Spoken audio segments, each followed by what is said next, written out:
Camps are running all over the NFL. A lot of changes coming on. Who's coming, who's going, who's getting released, what's going on in Denver as Rob Rang was there. We're going to get into all of it today on Locked On NFL Draft.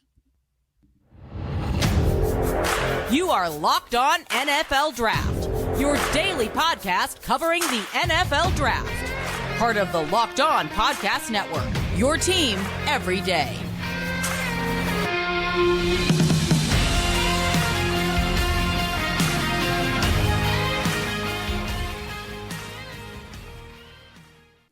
Welcome to another episode of the Locked On NFL Draft Show. I'm your host, former NFL and AFL defensive back, Eric Crocker. And as you can see, I am joined by my co-host, Ryan Tracy from Rogue Analytics and Locked On Chiefs. And y'all know what it is, man. It's Thursday. So we got a guy, Rob Rang, with us. We want to thank you for making us your first listen of the day and let you know that Locked On Network has your favorite team show every day.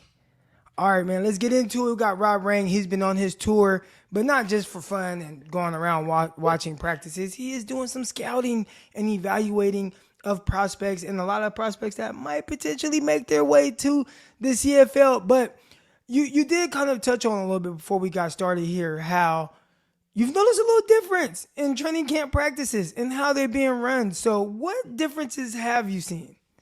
Well, that's one of the things that has been interesting. I've of course, in the kind of growing up in the Seattle-ish area, I've gone to a lot of Seahawk training camps and watched the way that, say, Mike Holmgren or Pete Carroll ran their practices. And so over the last couple of weeks, guys, I've gone to both the two LA teams, Los Angeles Rams, Los Angeles Chargers, the Denver Broncos, Kansas City Chiefs, as well as Seattle. And to have that perspective of 5 different clubs and how they're running it, maybe you might not be surprised by the fact that some of the old school coaches, Andy Reid and Pete Carroll, they kind of are in their way. They know how they're doing things. And then some different approaches for some of the younger coaches, maybe in their first couple of years, for example. But I thought it was really fascinating to see Kansas City and Seattle in particular, just because you have a team in Kansas City, obviously, that is competing for a Super Bowl. This is as talented of a team as I've seen in the league, just from top to bottom. And so a lot of what they were doing was kind of the idea of irons, sharpens iron kind of a thing. Ones versus ones, very physical practices, very much team oriented, not a lot of one-on-ones. A lot of the team is going to have to perform right out of the gate because they're competing for a Super Bowl. And then you have other club like, say, Seattle, for example. And obviously, you have Pete Carroll, the whole mantra is compete.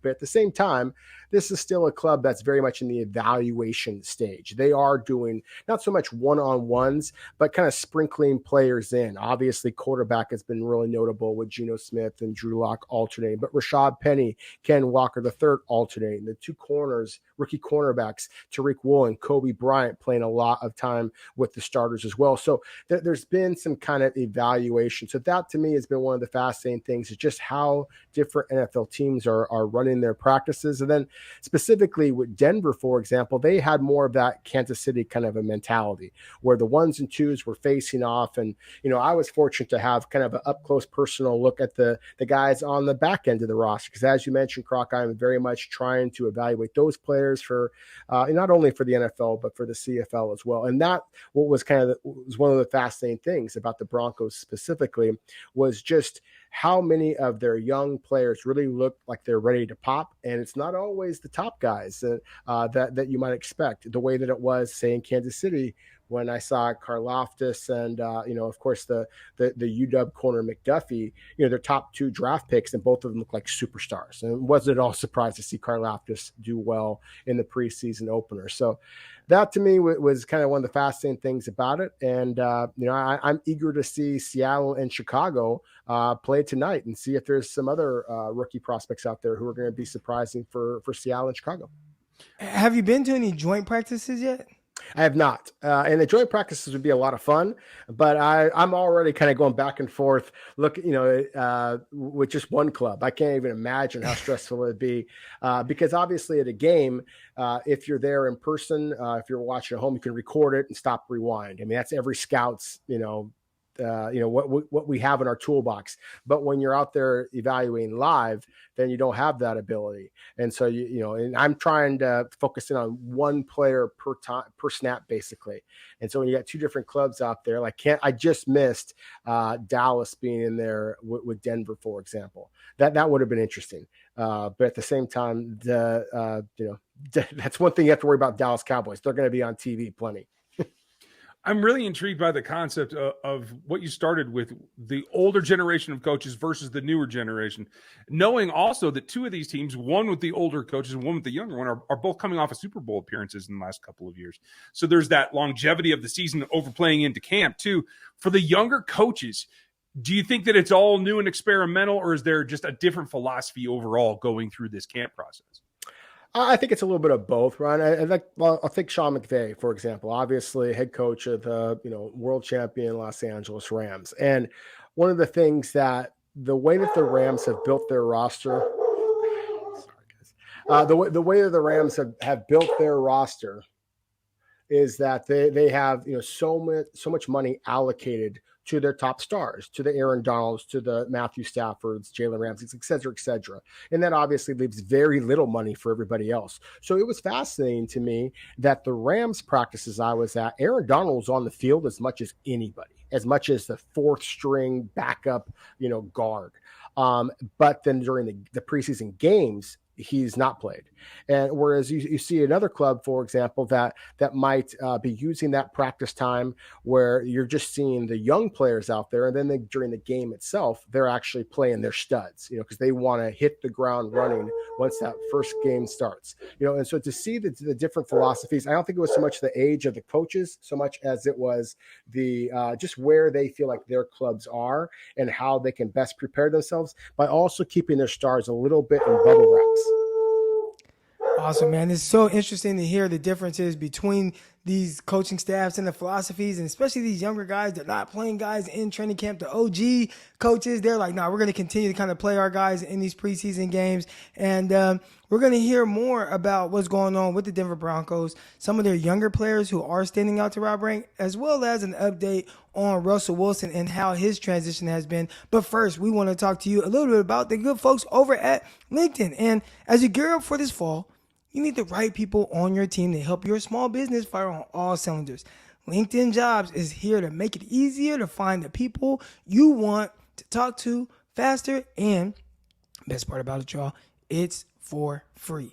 Create a job post in minutes on LinkedIn Jobs to reach out to your network beyond the world's largest professional network of over 810 million people. Then add your job and the purple hiring frame to the LinkedIn profile to spread the word that you're hiring, so your network can help you find the right people to hire. Simple tools like screening questions. They're going to make it easy to be able to focus on candidates with the right skills and experience, so you can quickly prioritize who you'd like to interview and hire. It's why small businesses rate LinkedIn as the job's #1 delivery quality hires versus leading competitors. It's #1, y'all. LinkedIn Jobs helps you find the candidates you want to talk to faster. All right, and did you know that every week nearly 40 million job seekers visit LinkedIn?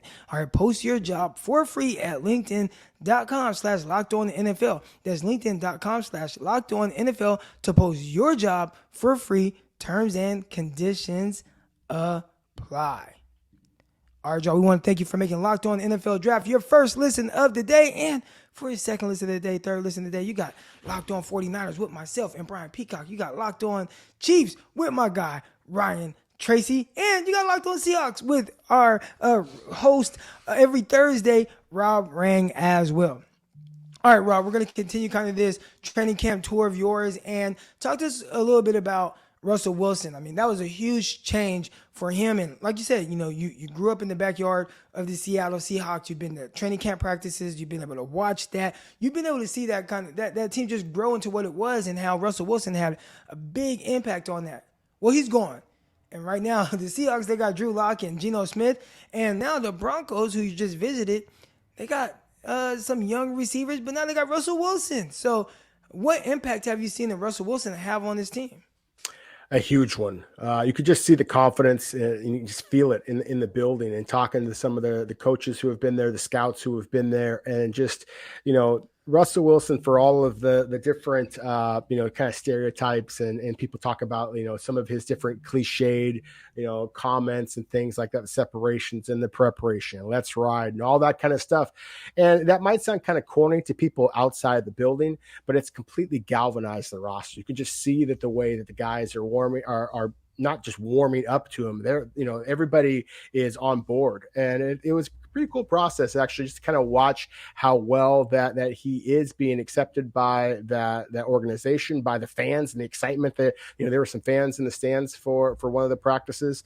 So that was kind of cool. And then just the precise accuracy, just the confidence, and, watching Jerry Jeudy, Cortland Sutton make big plays. But of course, this is the NFL draft show. And so to me, one of the things that I really want to kind of focus in on here is just what a great job that they've done there with Nathaniel Hackett as head coach, with George Patton as the general manager, to have the courage to make that trade in the first place, to enter this past draft and then not have, your first round selection. You'll have a first round selection next year. So you've got to hit on these guys. And I just, I like the aggression that the Broncos showed. Nick Benito, the edge rusher from Oklahoma, was their first selection in the second round, of course. But still, what a dynamic athlete. And so I think that when you have a team like the Broncos, who already have some pretty formidable pass rushers, Randy Gregory is a big free agent addition. Bradley Chubb is a stud. And so you could just see those two guys really being able to kind of take a young Nick Benito under their wings. But while I went there kind of thinking, okay, Benito is going to be a guy who's going to star, it was actually a couple of the day 3 picks that I really thought were the most interesting for the Broncos. I guess I've actually been a touch disrespectful there. Damarri Mathis was a 3rd round selection. Or excuse me, he was a 4th round selection. I was right the first time. Damarri Mathis, a cornerback from Pittsburgh, just how easily he moves. I mean, you could see the 4.3 speed that he ran in the combine, the pro day workout. You can see that on in person, just how quick he was. Denver's corners are a really talented group, so I don't know that Damarri Mathis is going necessarily to be pushing for any kind of starting time, but at the same time, you could see that Denver feels really confident about their depth at that position. And the same thing at wide receiver. I had to kind of look a couple of times at the roster. Sanford receiver Montrell Washington, he's like 5'9", 170 pounds, guys. This is not the kind of guy who I thought I'd walk into camp and really be impressed by, but some of the catches that he made were just absolutely spectacular. It's very similar to Sky Moore I saw in Kansas City a couple of days previous to that. So again, I know that there's some fantasy football folks out there. I'm not saying that you should be drafting Montrell Washington or anything like that. What I am saying, though, is this guy's legitimate. And that's one of the things that my experience with Russell Wilson is that obviously he had 2 superstars in Seattle, DK Metcalf and Tyler Lockett. But previous to that, Seattle had been very successful with some undrafted free agents that wound up being successful. Doug Baldwin, Jermaine Kearse being some of them that helped Russell Wilson and the Seahawks win a Super Bowl. And so the small school or the late round draft picks doesn't mean anything to Russell Wilson. Can you get open? Can you make big plays? And Montrell Washington certainly did that. So I was surprised to be talking about a Sanford kid, in terms of some of the rookies that impressed me the most in Denver, but he certainly was among them. That's nice to hear. And the Denver Broncos, a lot. I know their fans, they definitely want to hear that.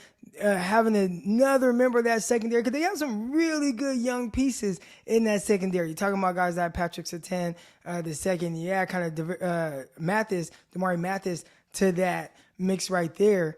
It can be one of the better secondaries in the league. Now, with Mathis, and I don't know if you paid attention to this, because I know there's a lot going on at training camp practices, but did he also play any other positions? Because some people thought he might be a safety. There's potential to play nickel, or was he just solely an outside cornerback? I believe he was mostly outside. I think he also played some nickel. Certainly did not see him at safety. But again, safety is stacked as well. The Broncos, their secondary, this is a Super Bowl caliber kind of a club. That's what's going to make the AFC West so fascinating this year. But it was with Mathis's athletic ability that really just popped. And you talked about Surtain. I mean, one of my favorite players to cover for the last couple of years in the draft, just because with the NFL bloodlines, with the size, with his fit in Denver's scheme, everything just kind of checked the box. Like, this guy's going to be a superstar. And I saw no reason to think that he is going to take anything but a big step forward this upcoming season. I think that Surtain is going to be one of the NFL's better corners for a long time. That's good stuff to hear, and I'm pretty sure the Broncos are excited to hear about that. When we come back, we're going to talk about a few more prospects who are doing really good during preseason for us to take notice of. All right, we're going to talk about that next. But first, we have a friendly reminder from our good folks to let you know that drinking and driving is bad, if you did not already know. All right, you are hanging out with some friends and putting back a few drinks. A few becomes few too many. As the evening comes to an end, you got people that start to head out and you think of calling them for a ride. Nah, you live nearby. You just hop in the car and drive yourself. No big deal. That's where you're wrong, all right? What are the odds you'll get pulled over anyway? Or, even worse, what could happen? Your insurance goes up. You lose your license. You lose your job. You total your car. You kill someone. All those things can happen when you get behind the vehicle of a car and you've been drinking. Everyone knows about the risk of driving drunk. The results are tragic and often deadly. However, that still doesn't stop a lot of people from getting behind the wheel while driving, all right? Drunk, under the influence, all that bad stuff. That's why police officers are out there right now looking for impaired drivers on our roads to save lives. So if you think you are okay to drive after having a few drinks, think again. Call an Uber or something. Play it safe and plan ahead to get a ride. This only takes a mistake to change your life, and you don't want to do that or change someone else's life. Drive sober or get pulled over. All right, guys. So, Rob, actually, you know what, Ryan? We'll start with you, Ryan. Talk about maybe a couple guys who have kind of stood out to you throughout training camp or preseason, just things that you've heard, whether it's with the Kansas City Chiefs or other. Yeah, I'm really intrigued about a couple of things around the league, to tell you the truth, about who's getting their wheels under them. You guys heard me talk about Khalil Shakir the other day. Really intrigued to see where that goes from him. I talked to Joe Marino yesterday on the Chiefs show as well as the Bills show, so we'll get into that. But I want to revisit just for a minute, because I think one thing that we're looking past with the Broncos situation is the fact that they got Surtain, and now that they're building up the secondary, they had the edge rushers that you talked about, Rob. For me, it's about satisfaction with the availability and the production of the wide receivers.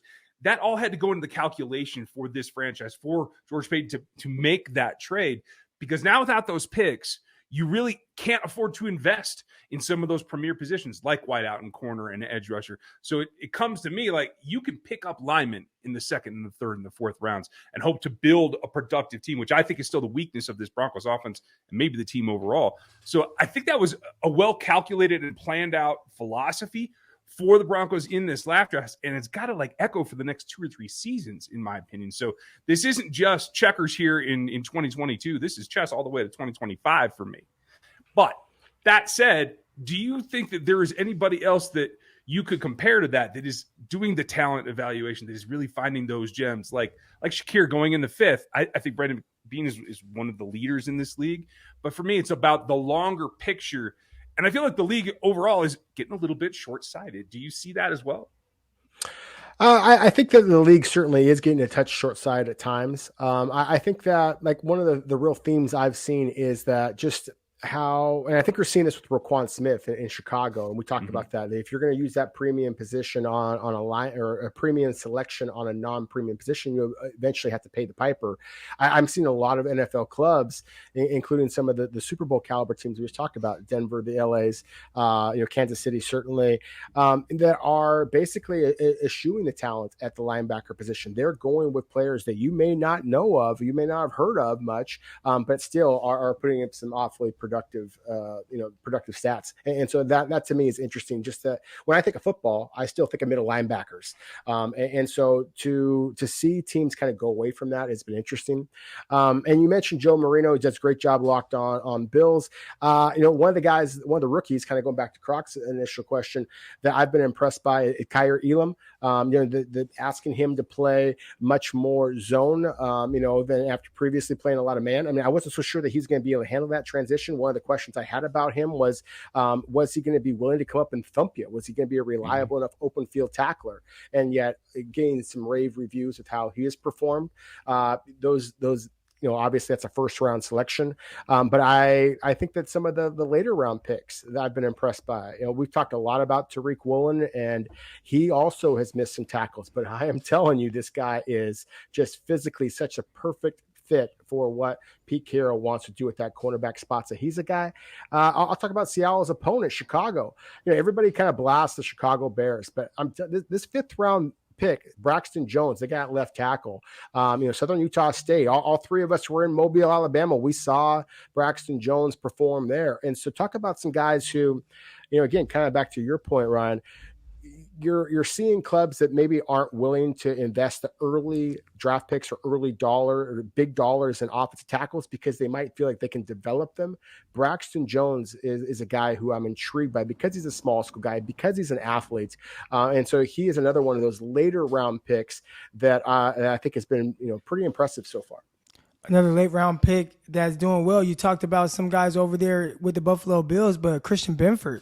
Yeah, that's a guy who made plays playing against the Indianapolis Colts once, and I think he wears this really bad number right now. He's like number 47, so it's definitely not aesthetically pleasing. Maybe once he gets out of that number, people will take him a little bit more serious, but he's a guy who's been making plays out in training camp practices, stepped up big time in the preseason game against the Colts. I'm curious to see what he does moving forward. And I'm curious to see what this show has planned for y'all moving forward. We definitely want to thank you for making us your first listen of the day, and also for your second listen of the day. Make it Locked On Fantasy Football. All right, find an intellectual fantasy expert, Vinny, who brings over 20 years of NFL experience and a unique angle to give you the moves no one else has. Get ready for the fantasy draft with Locked On Fantasy Football. Let's go. You guys do that right now. All right, but that's going to do it for this episode of Locked On NFL Draft.